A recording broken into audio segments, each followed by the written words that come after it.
Mr. Trump, we'll start with. He seems to be a candidate, although I do notice in the press that there are lots of comments to the effect that he either oughtn't to be or may not continue to be, or all kinds of speculations. But those are par for the course. We have had that before. What are his economic proposals? Those I'm going to focus on because that's what we do here. The first one that he seems quite clear on is he wants to end the inheritance tax. Now let's talk about that just briefly. That's a strong position he takes. Is very kind of muscular about all that, one might say. The federal inheritance tax is what he's talking about because he's the president. It's not about the state. Each state has its own inheritance tax, but it's the federal one. Okay, so what's the story with the federal inheritance tax?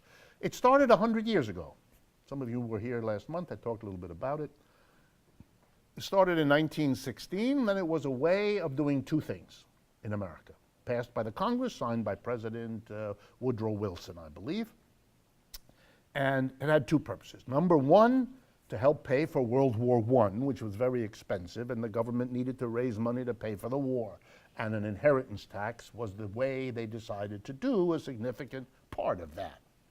But the second rationale, used by the president and the people in Congress who put it through, was the notion of a level playing field. Here's the idea. Your life chances shouldn't be determined by the accident of where you were born. It's not your decision whether your parents have a lot of money or a little money or somewhere in between. But the reality is, if you're born into a family that has tons of money, you're going to have lots of advantages. If your education is a problem, you get some tutors, you get some assistance. If you get sick, you are immediately attended to if you have a lot of money. And all those things don't apply the less money your family has. And this seems inherently, it did to Americans in 1916, unfair. You are in a sense burdened by the accident of your birth, something for which you have no responsibility whatsoever. So one way to handle that is to say, if you earn a lot of money while you're alive, good, have a good time with it. But when you die, the government's going to take it because that way the next generation isn't affected in its chances by the money that was gotten by their parents. In other words, you can't leave a lot of money to other people because it creates an unfair, tilted playing field. That was the idea. It struck a lot of Americans then as a reasonable idea. How silly of them. Over the 100 years since that time, wealthy people, this is going to come as a shock, wealthy people didn't like it. They wanted to leave their wealth. They didn't like that the government took it. They wanted to leave it to their chosen recipient, their children, a boyfriend or a girlfriend, their favorite dog, whatever. Well, they did all those things.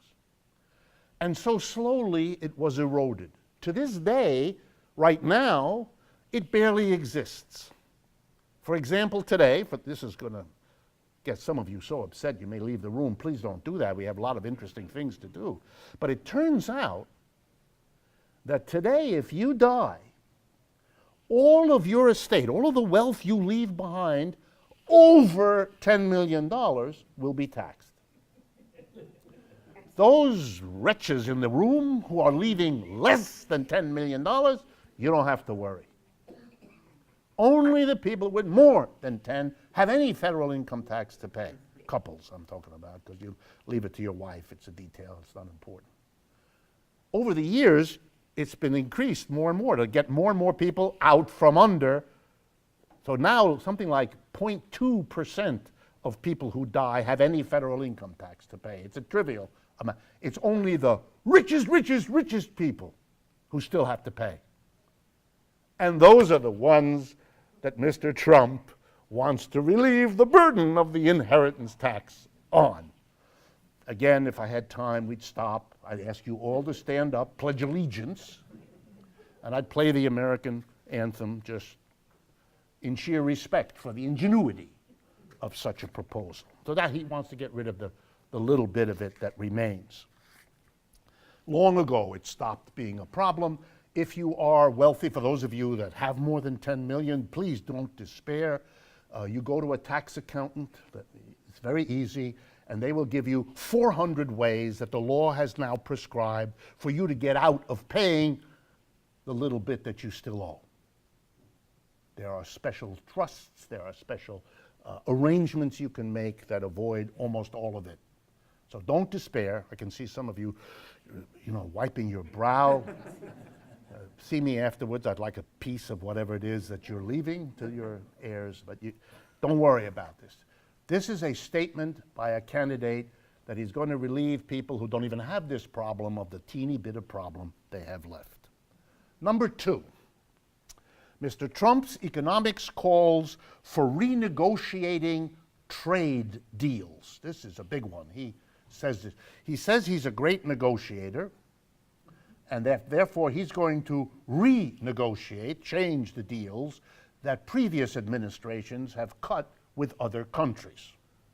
He seems to believe, and he says this, that the previous negotiators were all idiots and made deals that are too stupid for words, and he's not an idiot, and he's going to make it all better. He's going to get a better deal for the United States than the previous administrators were able to get. How he's going to do that, why the other countries with whom he's going to deal should give him a better deal than they gave the previous, is left for the future to reveal to us. But he's going to do that, and that's going to, he suggests, mean fewer jobs leaving the United States, more jobs here, a better solution for the United States. He's at least on target about there being a problem with good jobs. He's got that right. But the waving of his hands reminds me of the third-party candidate with the big ears a few years ago. What was his name? Ross Perot. He used to say in his speeches that the problem with previous negotiators of deals were they were idiots, the same argument, and that he knew, and then he would give this image, he knew that if your car didn't work, you remember, you lift the hood, remember, and you get down in there and you fix it. He kept repeating this. He wanted us to solve our international trade problems by electing an auto mechanic. Got him a big vote. Third, Mr. Trump, cutting corporate taxes. Reducing corporate taxes. This is a good one. It's a perennial of the Republican candidate, as is the ending of the inheritance tax, so cutting corporate taxes. Corporate taxes in the United States are set at a rate of 35%. That's 35% of the profits of a corporation are to be paid to the government. However, the corporations are allowed all kinds of deductions and exemptions, so the actual rate that corporations on average pay is in the middle 20s. He proposes to reduce the official rate to the middle 20s, which is where they are. But since people don't know where they actually are, but only know the official 35% rate, this sounds like it's a major event. Unless other things are being proposed by him, yes? Didn't he say 15%? Sometimes he has sometimes said 25, he has sometimes said 15. But the same applies. He would have to do what? If he's actually going to cut it to 15, which maybe he will do, that will deprive the federal government of a whole heck of a lot of money. And that does raise the awkward question, how is the government going to operate with hundreds of billions of dollars less coming in from the corporations than they pay now? He's a little vague on exactly how this is going to be worked out. But he wants to cut the corporate tax. And the logic of that, which is what I'm most interested in, that you all understand, the logic of that is if you cut the taxes of corporations, you see, then they'll have more money, which kind of follows. And with that extra money, they're going to invest and hire people and produce more. So this is the theory that used to be called trickle-down economics. Mrs. Clinton has pointed that out. She's quite right. That if you help the top, the benefits will trickle down to everybody else. The only problem with the argument is the logic. If a corporation, well, simple, if the corporation has less taxes to pay, That means they have more money after the end of the year because they don't have to pay so much in taxes. That part's clear. But what the corporation does with the extra money, that's the question. Is there any guarantee in the government's, in Mr. Trump's proposal, that corporations will use the extra money they keep to hire more people? No. Not only is there no guarantee, it's highly likely that if they hire anyone, it'll be a person outside the United States, not in, because they're cheaper. And they've been going abroad to get those cheaper workers for the last 40 years, so it's reasonable to assume they will continue. Not only that, if they hold the money, might corporations just hold on to the extra money? Well, let's see. Currently, corporations are sitting on, not investing, over $2 trillion. My guess, they're going to add the money they don't pay in taxes to what they're already not investing. Better bet than imagining suddenly they're going to go on an investment spree. And here's another reason. If you don't pay the government all that money, the chances are the government's going to cut back what it does because it doesn't have the money. And that's going to depress the economy, which will lead corporations not to invest. Why would you want to produce more in a society whose government is cutting back? Let's remember the government is the biggest buyer of everything we produce anyway. So you're crippling your economy and therefore making certain that the cut in taxes to the corporations does not stimulate anything. None of that has gone through. It's just an argument again.